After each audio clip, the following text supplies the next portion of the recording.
All right, guys. The fight of the night, no secret. Caceres versus Pineda. And the performances of the night were a little tougher, but we went with Miller and Naimov. They all won $50,000. Awesome. Congratulations to them. John Morgan, good to see you again, buddy. Good to see you. Main event, obviously kind of went down to the wire. First time for Amir Abazi in a main event. I guess, what did you think of his performance and just the fight overall? Yeah, I thought it was a super close fight. I felt like both guys needed to win the fifth round, and I was right. It was very, very close and split decision. Yeah. Heading into the fight, Amir had said, man, he wanted to win, and then he wanted to be next for the title. He called for it in there. Is that the type of performance you think could get him a title shot? Well, I mean, you know, when you talk about performance, you know, as a fight fan, forget about, you know, my position in the company as a fight fan.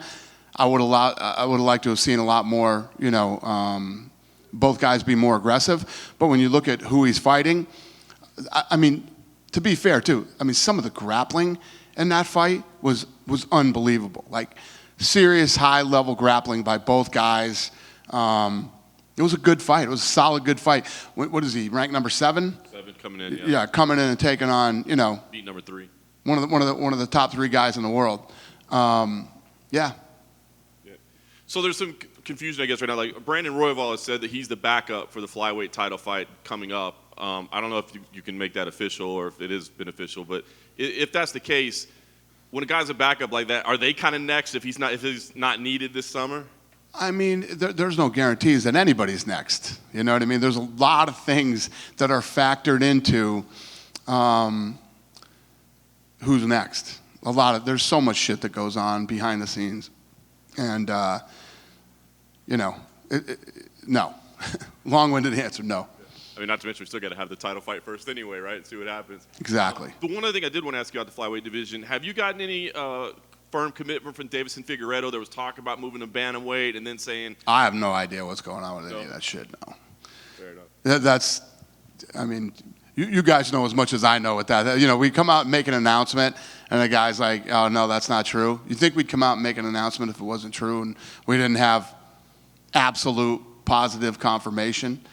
You know how we are. I don't even like to talk about all that shit. But this is the kind of stuff that happens sometimes, and you know, it's part of the deal. Did want to ask you about the obvious fight of the night. Just what you thought of Caceres and Pineda. I mean, have you interviewed any of those guys yet? Either one of those guys? Caceres came back during the main event. Yeah. Did you guys talk to him about all the difference? I fucking ran back there after that fight to talk to both of those guys. I mean, when you look at the fucking body shots that he took in that fight and stayed in there, I mean, how fucking tough is he, number one, and how good did Caceres look? You know, and he was saying the arm bar, he didn't have the arm bar. He said he never had it. He never felt threatened by the arm bar, but the Kimura, he thought he had him with the Kimura. He just barely got out of that. He said he wasn't really worried about his power. He felt his power and wasn't worried about it. It was a fascinating conversation with both guys. But Pineda was just super upset with the fact that he lost the fight. And but what a fight! Incredible fight, fun. I want to ask you about Jim Miller. You know, most wins in UFC history. The guy said he wants to be on UFC 300. I mean, I guess in your mind, I mean, Hall of Famer no matter what he does moving forward. What has he meant to you? Yeah, I mean, this guy has cemented himself as, you know, I don't know what you'd call him in the history of the UFC. Durable, you know, and look at him physically at his age too. You know, a lot of times, you know, these guys are USADA tested, and you look at the physical shape that he stayed in this long in his career without any performance-enhancing drugs, and still coming in here against younger guys and getting finishes. And tonight was as beautiful. I think he hit him with a left hook as you could possibly land. You know, if he's not on ESPN's top 10 tonight, there's something wrong. Nice. Just 2 last ones for me. I wanted to ask you about Tim Elliott. You know, he tweeted earlier today, and then he kind of deleted it, that he wasn't able to get tickets for his family, and he was frustrated and upset about that. I guess, can you So what happened there, and what is the policy? Are fighters supposed to get tickets to fights? Yeah, the main event does. When we're here at the Apex, the main event gets tickets. It's absolutely consistent with every fight that we have here. Did you have a chance to talk to him? I know he's had kind of a rough stretch. Okay. I did not. Last thing I want to ask you about Tajikistan. Suddenly it seems, they're filling up stadiums in the middle of the night, watching these fighters for their country. When you see things like that, do you start thinking, let's go do an event over there? Maybe let's see what the logistics of it can. Let me tell you what happened. We were in New Jersey for the fight in Jersey, and I stayed in New York. And it was a beautiful day out. Me and my crew, we walked down to the park. I was getting fucking mobbed by Tajikistan guys talking about Muhammad. And it was crazy. I mean, literally, there were guys running from the middle of the park, from all over. Yeah, that place is fucking red hot. And you know, talk about a group of people that support their guys. It's fascinating. But, I mean, when I saw the video today, that's why I posted it. It's so cool when you see stuff like that.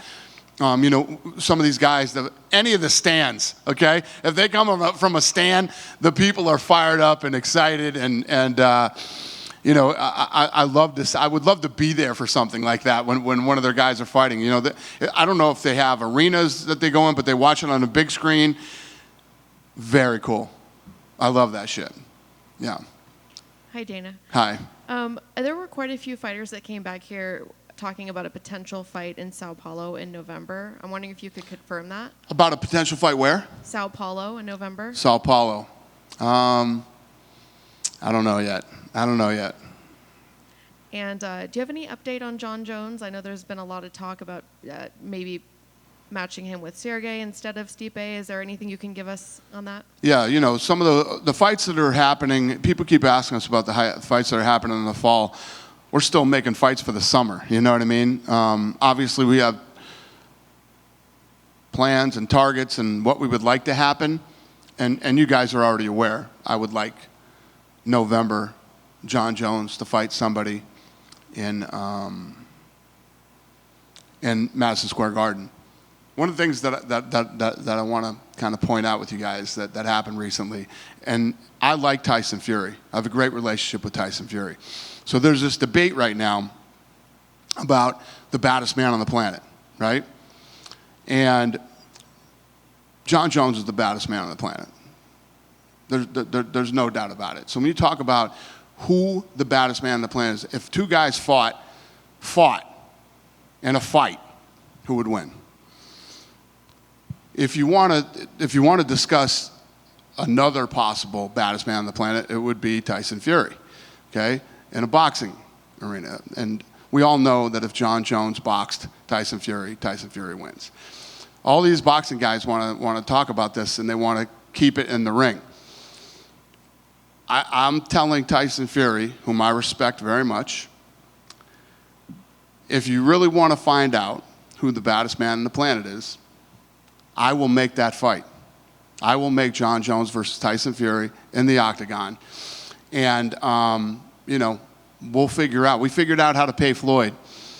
We'll figure out how to pay you too, Tyson. So the offer is out there. If you want to do it in the UFC, I know he was messing around with MMA for a little while there. Let's do it. Let's answer the question. But these guys aren't boxing. It's just for these guys to go in and box. You either want to fight. You want the title of baddest man on the planet. Let's do it. I'm in. Would you prefer that fight over Stipe? No. I'm just saying. This is out there right now. I know he just called Joe Rogan a dickhead or something, you know, because Rogan said that Jon Jones would win. I'm saying instead of, you know, speculating, we could all talk about this forever. There's only one way to find out. Let's do it. I'm willing to do it. Tyson can call me himself. He has my number. We have a good relationship. Or Tyson's people can call me and we'll get it done. Going back to Jim Miller, and you look at some of the numbers, you know, the first to reach 25 wins, he now has 42 fights and all these crazy longevity records. Do you think that's going to be harder and harder for fighters to match in the future going forward, just for the way that the sport evolves and the talent levels? Are these numbers going to be numbers that we think once they get established, they might never get broke? It's a great question. It's a great question because when you think about, baseball, the NFL, and all this stuff, it's like, what quarterback is going to break Tom Brady's records? You know what I mean? What quarterback is going to be around as long as Tom Brady? The difference is like Brady is looked at as the greatest football player to ever play. Jim Miller is doing astonishing things in the fight business. It's so same but different. You know what I mean? Yeah, I guess his records will be tough to break. But, you need guys like that to kind of set the bar. And then we got people coming up that will try to break those records. Awesome. Alex Pereira said recently that a light heavyweight title shot is guaranteed if he beats Jan Blachowicz at UFC 291. Is that true? Nothing is ever guaranteed. But, yeah, if he beats Jan, he's in a pretty damn good spot. Not a bad place to be if you beat Jan. Thanks, Dana. Yep. Hey, Dana. Yep. I just wanted to know if you saw Karina Silva destroy her opponent's knee, and I guess just your thoughts on that. Yeah, holy shit. First of all, I hate heel hooks, man. They completely freak me out. If anybody ever put me in a heel hook, I would tap before they even put any pressure on it. But the way she sort of transitioned into that heel hook was very impressive, and I actually think it happened a little too fast for her to tap. But yeah, very impressed. Actually, she was on the list tonight for bonuses too. She didn't make the 50, but we're going to take care of her. There's, her and then Natalia Silva, two Brazilian flyweights that are just monsters, and they're showing that, they deserve a step up. Are those two girls, someone that you can, bring to Brazil and kind of showcase them? You're asking if we go to Brazil to showcase them? Yeah. I mean, obviously, when we go to Brazil, you want Brazilian talent on there. So yes, they would be. Definitely. Andre Arlovski suffered a TKO loss. I just wanted your thoughts on that. And do you think it's maybe time for him to hang it up? Well, he just bought me a really nice gun. He can do whatever he wants to do. Yeah, no, I love Andre. He's a good dude. He's been around for a long time, and yes, I agree. He should start considering, winding it down here. Returning to Canada next week, how excited are you to finally get back there? Yeah, I'm really excited about it. It's been like 3 years since we've been to Canada before the whole COVID thing, and it's such a great, fun market for us. It always has been. So it's going to be good to get back up there. What are your thoughts on the main event? What's what? What are your thoughts on the main event? We were just talking about the main event tonight in my room back here. We were, the thing that I love about it is obviously Amanda Nunes is so badass and Aldana is such a savage. You know what I mean? I think it's going to be one of those fights where how hungry is Amanda still, Amanda's got a lot of money. She's got a great life. She's got a family now. Is she still the same killer with the same killer instinct that she had when she got the title? Because we know Aldana is. We know what to expect from Aldana. Aldana's going to come in, blood and guts, fucking, moving forward and doing everything to try to win, which makes for a very fun fight. Benil Dariush Charles. Is it safe to say the winner of that gets Islam next? I mean, I guess, you always say timing is everything, so but I mean, is it kind of safe to say that they get it? And I mean, but Charles did fight, he lost, so so if he wins, it's kind of weird. That's a good question. I don't ever like to talk about this stuff until the fights happen. You know what I mean? And then I don't want to talk about it right after the fight happens. So I don't know when we'll talk about this, but yeah, listen, a win would be very good for him. I just wanted your thoughts on the PFL. They came to Vegas, 10 fighters popped for illegal substances. I just wanted your kind of thoughts on that. Yeah, I mean, it's a tough position to be in, with their format. Like I said to you guys last time, I have no beef with the PFL. These guys have always been, very professional, and I don't even know anybody over there, let alone dislike anybody over there. So, yeah, they're in a tough spot, but that's the business. I mean, this is the business that we're in, and especially when you're just starting out. I know they've been around for a minute, but still a young company. I mean, it's like what just happened to me with Power Slap. Until you can get drug testing, like serious drug testing, in the house, you're going to have problems.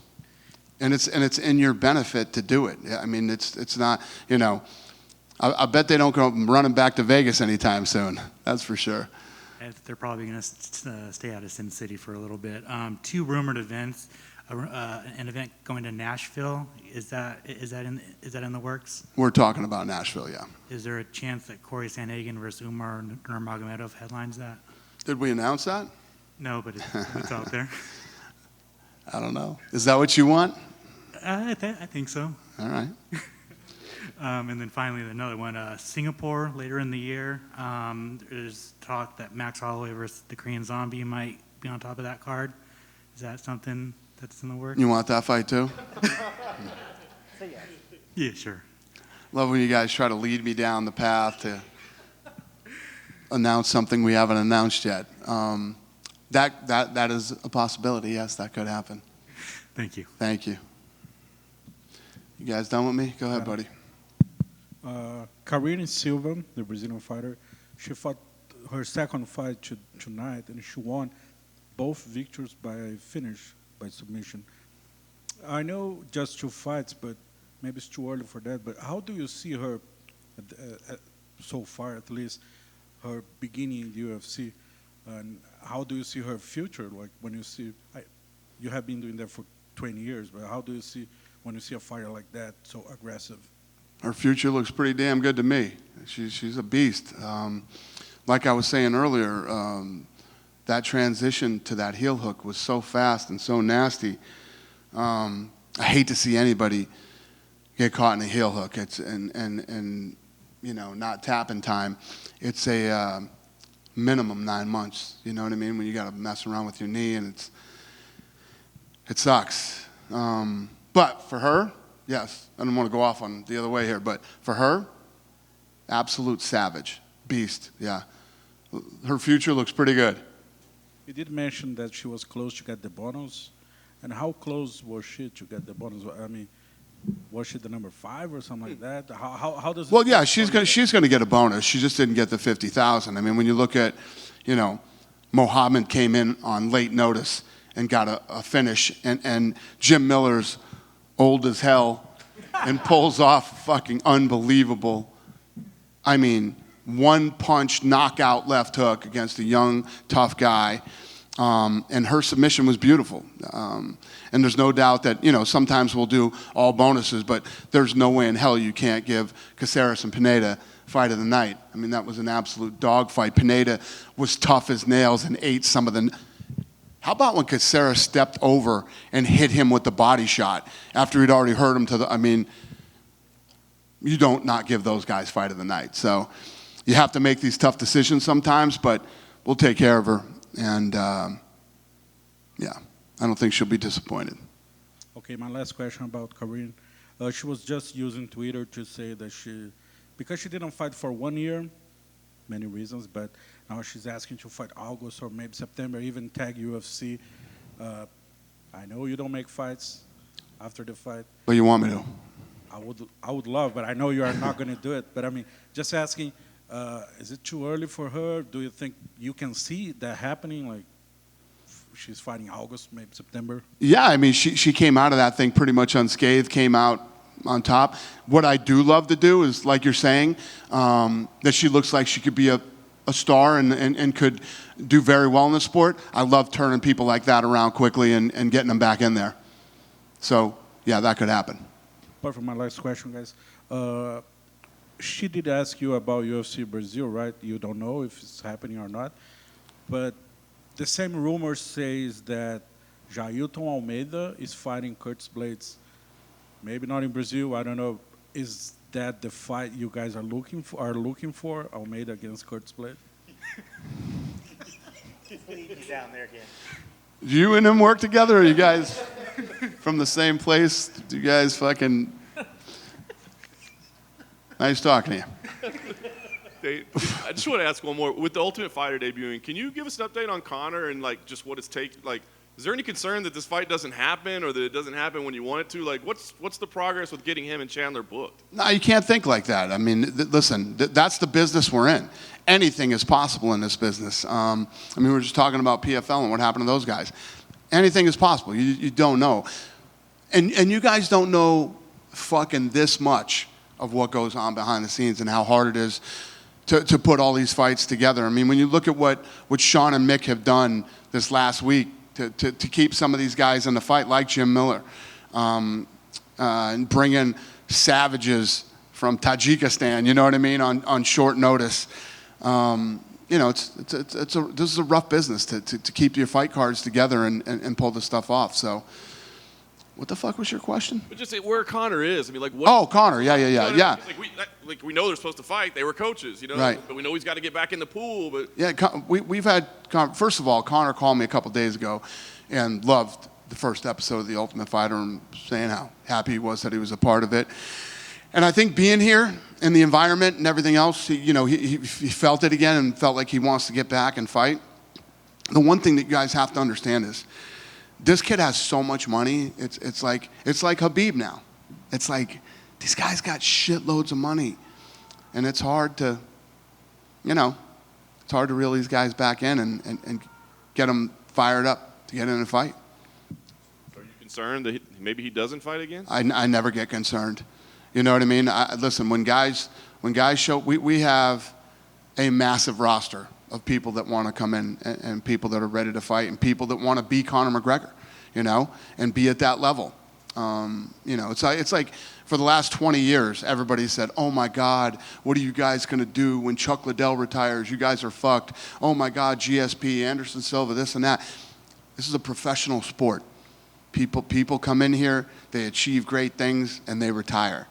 You know what I mean? You can never worry about that type of stuff. It is what it is. It's part of the game. It's my job and my team's job to find new talent and build them and take them to that level. One follow-up. Yep. With Jared Gordon being pulled from the Jim Miller fight this week, was it because his media day interview, there was a press release that went out on UFC.com, kind of skating around that, but was it because of his media day interview? Yeah, when you come in here on press day and you announce that you had a concussion 6 weeks ago and you healed yourself from the concussion, yeah, you're done. We're not going to let you fight with a... Yeah, we pulled him because, he basically said, he should have told us that 6 weeks ago. You know what I mean? You should have been, should have showed at least the company and your opponent some respect and at least did that 6 weeks ago. You're not a fucking doctor. You didn't cure yourself from a concussion. And not to mention, so what did he do? Did he get a concussion? Was he self-diagnosed? Or did he go to a doctor? And did a doctor diagnose him with a concussion? You have to be honest when you get injuries. And of course, the minute we hear about it, no fight is worth keeping on if it's going to risk somebody's health, safety, longevity, whatever it might be. We will pull you out in 2.5 seconds. Wow, he's at fault. Was it also a fault for booking him so quick after that headbutt and knockout from Bobby Green? Were we worried about what?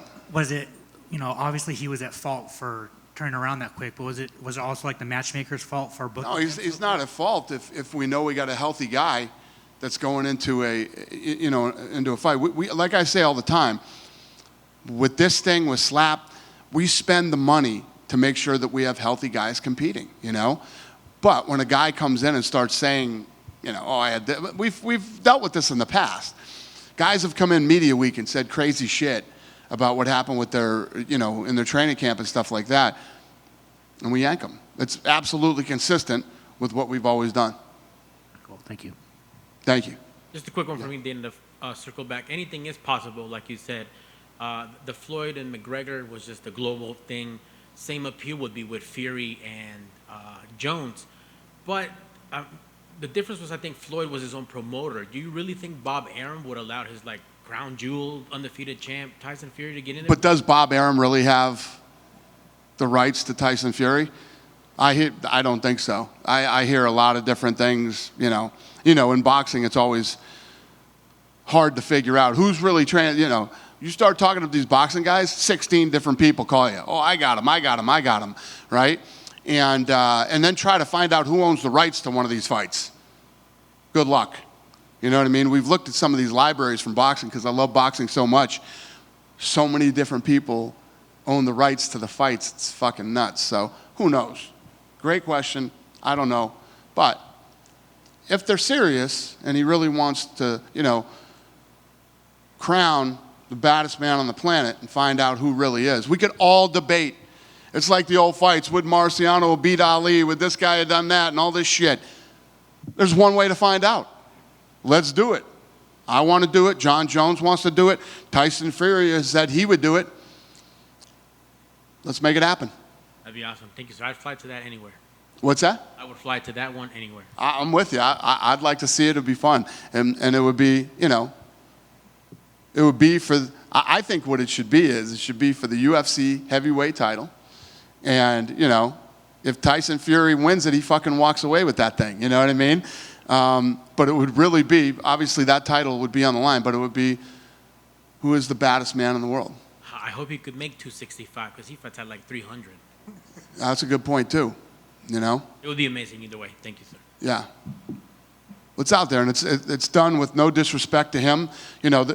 I hate arguing about shit. I believe that Jon Jones is the baddest man on the planet right now.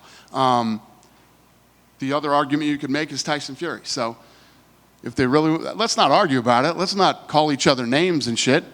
Let's do it. Let's do it. Good night, you guys. Thank you.